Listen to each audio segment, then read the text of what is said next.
The sound hit me before I saw her. A rough, desperate cry bounced between the parked cars behind the grocery store, sharp enough that people turned their heads for half a second, then kept walking like the air itself was asking for too much. Near the edge of the lot, a small tabby cat paced in tight circles. Her fur looked clean but puffed up, like she had been rubbing against concrete all day. She kept stopping to throw her head back and call again, then dropping low to the ground, nose pressed to a line of metal grates beside the curb. She wasn't calling for attention. She was calling to something. A man pushed a cart past her. The wheels rattled over a crack. The cat flinched, then ran back to the same spot and cried again, louder, as if the cart had stolen the last of her patience. Two teenagers came out with paper bags and laughed about something on a phone. One of them glanced down, made a face, and tugged the other away. The cat didn't chase them. She didn't beg. She only stared at the storm drain like it was the only door that mattered. I slowed down. The air smelled like warm asphalt and onions from the deli. A breeze pushed a candy wrapper across the ground until it caught at the cat's paws. She didn't even notice. She tried to fit her head between the bars of the grate. It was too narrow. She hooked a paw through and scraped, claws clicking on metal, then pulled back and cried again. Her tail lashed hard, not angry, more like she was trying to point her whole body toward whatever was down there. I took a step closer, careful and slow. The cat snapped her head toward me. Her eyes were wide and bright, not mean, just full of urgency.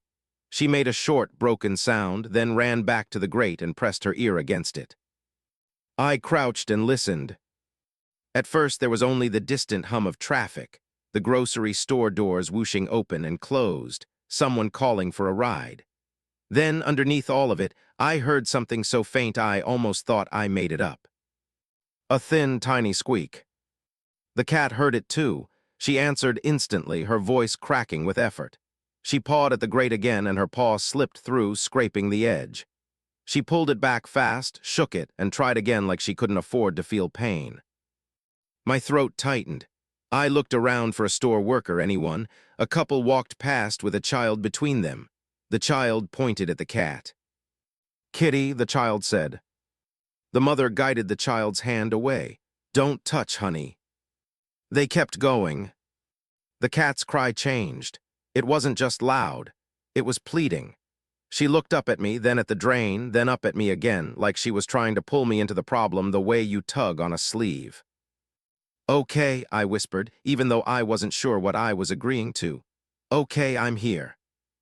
I tested the grate with my fingers. It was heavy and bolted down. The bolts were old, rusted into place like they had been born there. I pulled anyway. Nothing moved.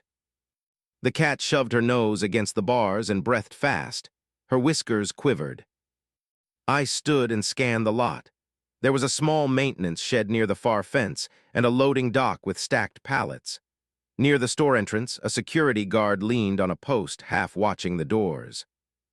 I started toward him, then stopped when I heard the cat cry again, louder than before, and something else answered from below. Two squeaks this time, close together. My feet turned back without asking permission. That was when the dog appeared. He came around the corner of a parked SUV, moving at an easy trot like he belonged to the place. Medium-sized, sandy-colored, with a collar that looked a little worn but not neglected.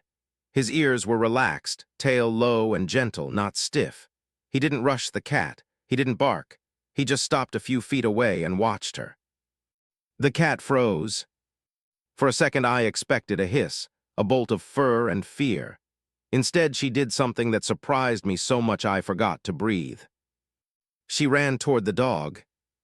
Not to attack, not to flee. She ran straight up to him, stopped short, and cried in his face. Then she spun around and ran back to the storm drain, looking over her shoulder to see if he was following. The dog blinked like he was trying to understand a new language. Then he took 2 careful steps forward. The cat did it again. Cry at him, run to the grate, look back. The dog's nose lifted. He sniffed the air, then lowered his head toward the metal bars. His body changed in a way I could see even without knowing him. He went from curious to focused, like the sound had finally reached the right part of his brain. He moved closer to the curb and put his nose right against the grate. The cat pressed herself beside him, shoulder to shoulder for a heartbeat, as if she was lending him her courage. Her voice dropped to a softer, urgent sound. The dog's ears tipped forward. And then he did something that made my stomach flip. He sat down, not because he was bored, because he was listening. His head tilted slightly, eyes on the narrow darkness between the bars. His tail thumped once against the pavement, slow and controlled, like he was steadying himself. The cat watched his face, waiting.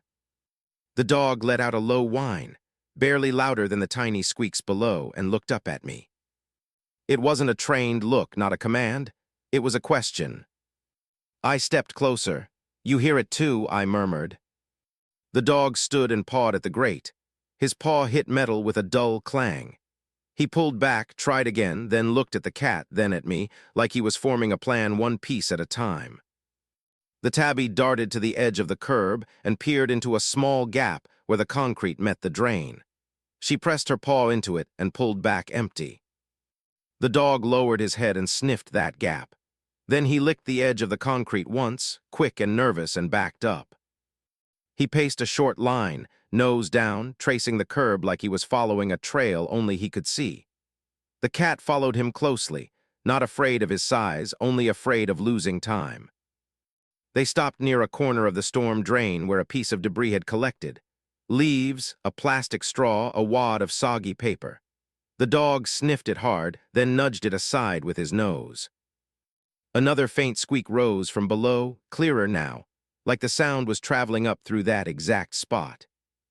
The cat cried out, sharp and relieved at the same time, and pressed her face to the opening. The dog looked up at me again, and this time he didn't just ask with his eyes. He turned his head toward the store entrance, then back to the drain, then toward the entrance again, tail giving a small, insistent wag. "Go get help now." I took one step toward the store, then hesitated, because the thought of leaving the cat made my chest feel tight. She was still calling into the darkness, and the dog stayed beside her like a quiet guard. As I turned back, I saw a thin movement between the bars, so quick it could have been a shadow. Then I heard it, unmistakable now. A tiny, tired mew from deep below, followed by another. The mother cat pressed both paws to the grate and cried like she might split in two. And the dog, still calm but trembling at the edges, started to dig at the curb with one paw, scraping at the concrete as if he believed he could open the earth by will alone. I backed toward the store, heart pounding, already searching for someone with tools, with keys, with anything. Because in that moment, the sounds from the drain didn't feel far away anymore. They felt close. Too close to be safe. And as I reached the automatic doors, I heard the dog bark once behind me, short and sharp, like a warning that something had just changed.